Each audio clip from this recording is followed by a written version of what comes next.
International social media Patel Prahlad भाई। आज की सबसे अहम खबर उस संस्था को लेकर है जिसे लोकतंत्र का चौकीदार कहा जाता है, चुनाव आयोग। लेकिन आज वो चौकीदार खुद सवालों के घेरे में है। राहुल गांधी ने सवाल उठाए। सवाल वोटर लिस्ट को लेकर थे और जवाब में क्या मिला। लेकिन दोस्तों, वीडियो में आगे बढ़ने से पहले वीडियो को एक लाइक जरूर से कर देना और साथ ही कमेंट में अपनी राय जरूर दीजिएगा। चुनाव आयोग ने कहा, अगर सवाल है तो चिट्ठी क्यों नहीं लिखते। अब सोचिए, एक नेता प्रतिपक्ष सवाल करता है और संवैधानिक संस्था कहती है पहले चिट्ठी भेजो फिर हम देखेंगे। क्या लोकतंत्र अब रजिस्ट्री से चलेगा?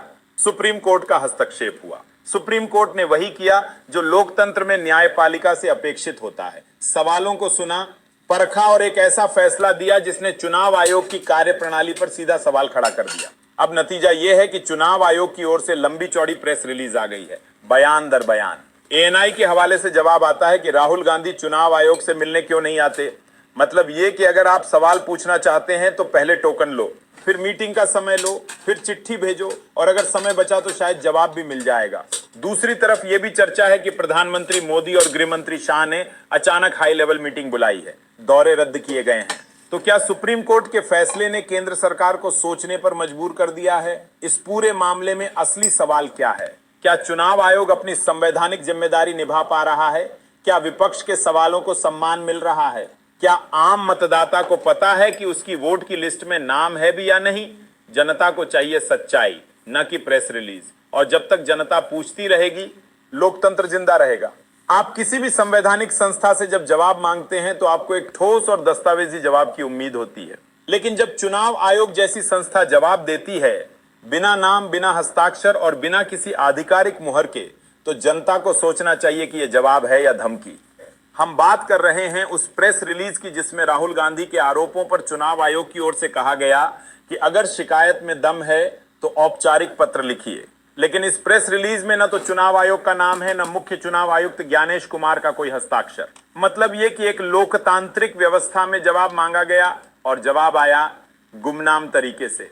अब जरा सुनिए कांग्रेस की तरफ से क्या कहा गया। कांग्रेस ने वो पत्र जारी किया है जो उन्होंने 7 फरवरी 2025 को चुनाव आयोग को भेजा था, वोटर लिस्ट में गड़बड़ियों को लेकर महाराष्ट्र और हरियाणा के संदर्भ में। पत्र पर नाम भी है, मुहर भी है, हस्ताक्षर भी हैं और तारीख भी दर्ज है।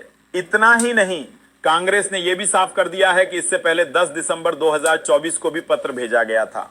तो अब सवाल यह है, जब पत्र लिखा गया, दस्तावेज मौजूद हैं, तारीख दर्ज है, तब चुनाव आयोग ये क्यों कह रहा है कि पत्र भेजिए? क्या यह जानबूझकर किया गया भ्रम है या संस्था की भूल, या फिर लोकतंत्र की सबसे बुनियादी प्रक्रिया यानी पूछे गए सवाल का जवाब देना अब इतनी भी मुश्किल हो गई है? चुनाव आयोग एक संवैधानिक संस्था है, कोई व्हाट्सएप ग्रुप नहीं जहां बिना नाम, बिना प्रमाण के जवाब टाइप कर दिए जाते हो।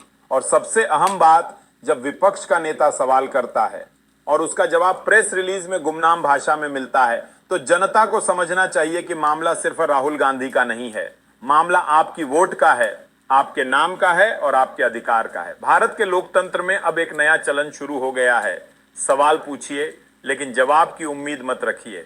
और अगर आप जवाब मांग लें तो सामने से आएगा एक प्रेस रिलीज, बिना हस्ताक्षर, बिना जिम्मेदारी। हम बात कर रहे हैं चुनाव आयोग की उस प्रतिक्रिया की जो राहुल गांधी के गंभीर आरोपों के जवाब में दी गई। ना नाम, ना हस्ताक्षर, ना सील, बस एक बयान, मानो गूगल डॉक पर किसी ने टाइप कर दिया हो। राहुल गांधी ने सवाल पूछे, चुनाव आयोग ने कहा सवाल ही नहीं किए गए, मिलने का समय भी नहीं मांगा गया।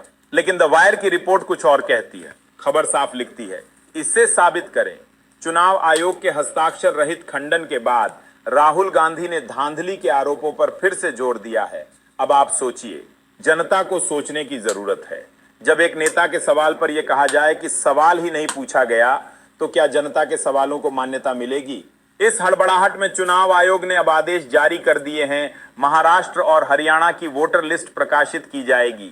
यानी पहले कहा गया कि सवाल नहीं पूछा गया, अब आदेश दिया गया कि वोटर लिस्ट जारी करो। यही तो हिट विकेट है। और राहुल गांधी ने उसी खबर को ट्वीट करते हुए पूछा है, अच्छी बात है कि आप वोटर लिस्ट जारी करेंगे, लेकिन यह भी बता दीजिए कि कब करेंगे।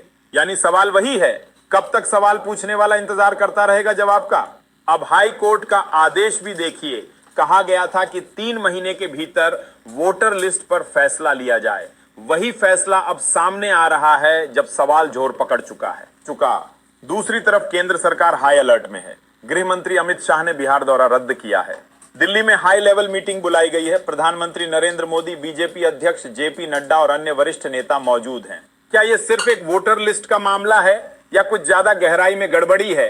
पहले ममता बनर्जी के सवालों पर चुनाव आयोग की हड़बड़ी देखी गई थी, अब राहुल गांधी के सवालों पर वही कहानी दोहराई जा रही है। जनता को अब तय करना है, क्या हम एक ऐसे लोकतंत्र में जी रहे हैं जहां सवाल पूछना गुनाह बन गया है और जवाब देना विकल्प बन गया है?